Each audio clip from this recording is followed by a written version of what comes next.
పడాల సునీల్ అనే వ్యక్తి ఎస్సీ మాల సామాజిక వర్గానికి చెందిన వ్యక్తి.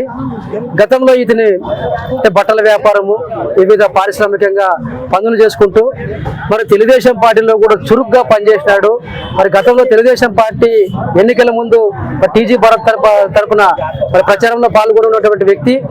అయితే నాగరాజు యాదవ్ అనే వ్యక్తి వైసీపీలో ఉన్నటువంటి వ్యక్తి. అతనికి తెలుగుదేశం పార్టీకి ఎలాంటి సంబంధం లేదు. అయితే పార్టీ వచ్చిన తర్వాత తన డబ్బు బలంతో మరి తెలుగుదేశం పార్టీలోకి చేరి మరి రకరకాల బిజినెస్లు అంటే వ్యాపారం చేసుకొని వైన్ షాప్ ఏర్పాటు చేసుకొని ఇలా సామాజిక మన వ్యక్తులను మోసం చేస్తూ మరి తప్పుడు దోవలో ప్రయత్నించిన వ్యక్తి నాగరాజ్ యాదవ్. మరి ఇతని పైన అనేకమైనటువంటి కేసులు కూడా ఎన్నో ఉన్నాయి. మరి అటువంటి వ్యక్తి మరి సునీల్ పడాల పైన గతంలో మిమ్మల్ని చంపుతామని చెప్పేసి బెదిరించడం, మరి చాలా మంది మాలలను ఇష్టం వచ్చినట్లు కేసులు అంటే సోషల్ మీడియాలో ప్రచారం పెడుతున్నప్పటికీ ఇష్టానుసారంగా మరి బూత్ మోడల్తో వల్గర్ మోడల్తో మాట్లాడి మా పైన మరి సోషల్ మీడియాలో పోస్టులు పెడితే ఏ రోజుకు మేము తిరగబడలే.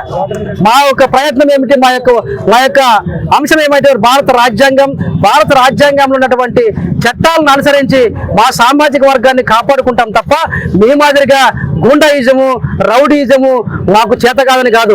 మేము తిరగబడితే మాదల మీకంటే మల్ల యోధులము. ఈ దేశ పోరాటంలో అంతకుముందు స్వతంత్రం రాకముందు కూడా మా పోరాటం చాలా ఘనమైనటువంటి చరిత్ర, మాల చరిత్ర. అటువంటి చరిత్ర కలిగినటువంటి మేము ఈ రోజు ఎందుకు మౌనంగా ఉన్నామంటే డాక్టర్ బాబాసాహెబ్ అంబేద్కర్ ఇచ్చినటువంటి రాజ్యాంగం అనుకూలంగా మేము ముందుకు వెళ్తున్నాం.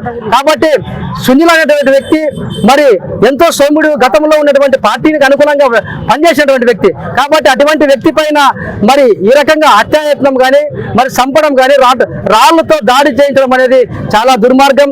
మరి ఇంతవరకు కూడా పోలీసులు అట్రాసిటీ కేసు నమోదు చేయకుండా, సుమోటో కేసు తీసుకోకుండా కేవలం అది ఒక అన్యోన్ పర్సన్ కేసు కింద తీసుకోవడం అనేది చాలా దుర్మార్గం. కాబట్టి మరి దీనిపైన మేము అవసరమైతే ఎస్పీ గారిని కానీ డిఐజీ గారిని కానీ మరి అవసరమైతే state SC commission national SC commission కలిసి ఖచ్చితంగా న్యాయ పోరాటం చేస్తాం.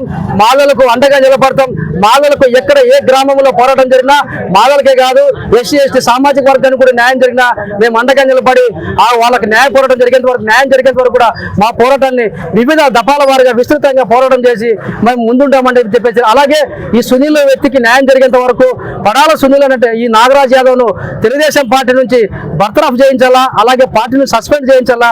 లేని పక్షంలో అవసరమైతే మరి విజయవాడ మరి సచివాలయం ముందు కూడా మేము ధర్నా చేసేందుకు వెనకడమని చెప్పేసి